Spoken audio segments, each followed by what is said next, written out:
नमस्कार, मैं रवि प्रकाश सिंह। आप देख रहे हैं पूर्वांचल एक्सप्रेस न्यूज का वेब पोर्टल। आजमगढ़ पुलिस ने एक हत्या का खुलासा किया है। सबसे बड़ी बात यह रही कि जिस युवक की हत्या हुई उसकी प्रेमिका ने ही अपने दूसरे प्रेमी के साथ मिल करके पूरी घटना को अंजाम दिया। दोनों आरोपी अब सलाखों के पीछे हैं। पुलिस की गिरफ्त में खड़े यह दोनों प्रेमी प्रेमिका हैं। इस प्रेमिका ने 4 दिन पहले एक अपने अन्य प्रेमी की हत्या कर दी, जिसका पुलिस ने आज खुलासा किया और पूरे घटनाक्रम में प्रयुक्त हथौड़ी, बोतल और मृतक का मोबाइल फ़ोन प्रेमिका के पास से बरामद कर लिया। पुलिस ने दावा किया है कि प्रेमिका ने अपने पहले प्रेमी से छुटकारा पाने के लिए दूसरे प्रेमी के साथ मिलकर हत्या की साजिश रची थी।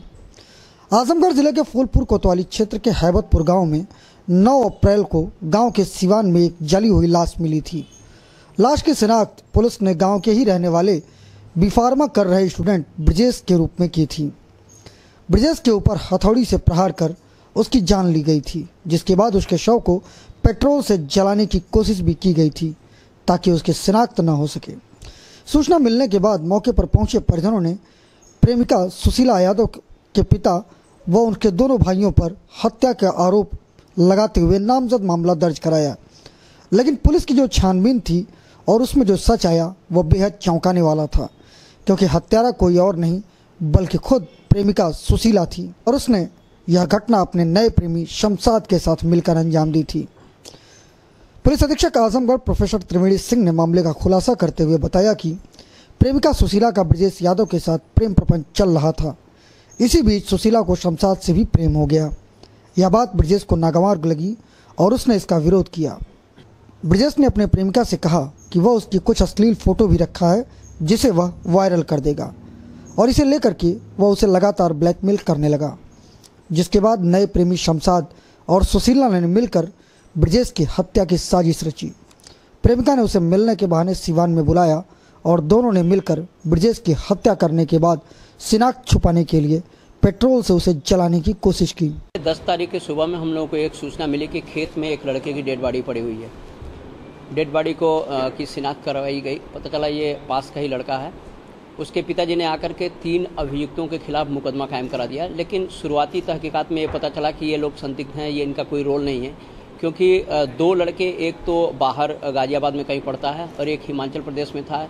एक कोई जो था, हम लोग को पहले ही डाउट हो गया था कि ये लोग नामजदगी इसकी सही नहीं है। हम लोगों ने जड़ में जाकर इसकी तहकीकात करने की कोशिश की। इनके मोबाइल फ़ोन्स और मैसेज वगैरह का एनालिसिस शुरू हुआ। उसके बाद में पता चला कि ये सुशीला नाम की जो लड़की है, इसका ब्रजेश यादव से अवैध संबंध था और उसने कुछ इस तरह के इसके फोटोग्राफ्स रख लिए थे जो उसको बराबर ब्लैकमेल करके इसका एक्सप्लॉयटेशन करता रहता था। ये लड़की परेशान होकर के फिर इसके संबंध सादिक नामक लड़के से हो गई।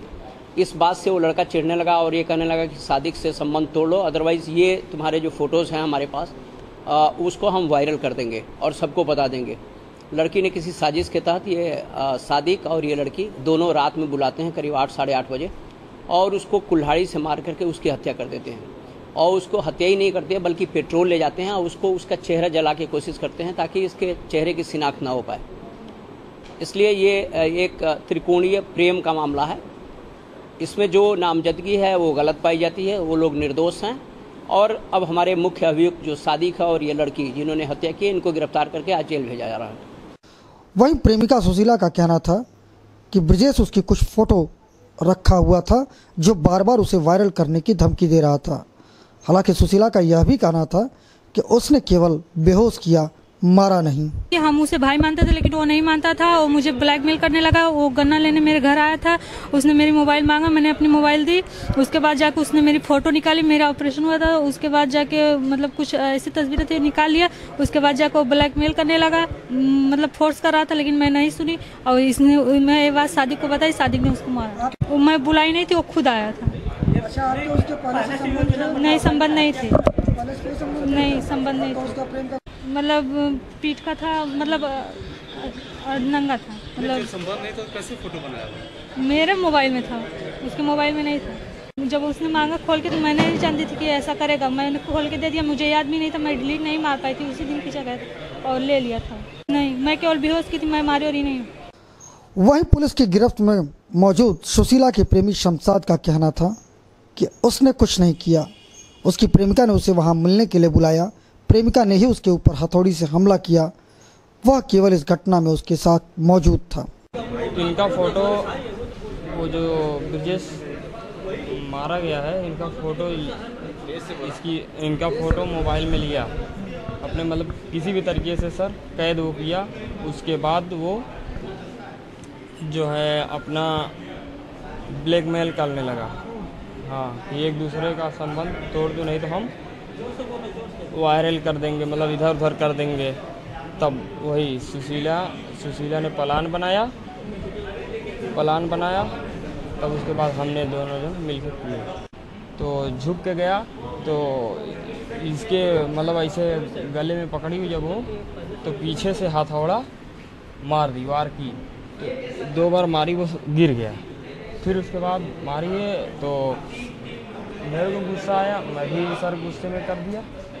हाँ, मारा एक बार। हालांकि इस मामले का पुलिस ने खुलासा कर दिया, लेकिन अक्सर देखा जाता है कि अवैध संबंधों का अंजाम कुछ इसी तरह होता है। अगर ब्रिजेश ने सुशीला को शायद फोटो वायरल करने की बात न कही होती तो शायद उसकी हत्या न हुई होती। हालांकि इस तरह के मामलों में यह देखा गया है कि ऐसी घटनाओं का अंजाम हमेशा इसी तरह समाप्त होता है। बहरहाल पुलिस ने प्रेमी और प्रेमिका को सलाखों के पीछे डाल दिया है।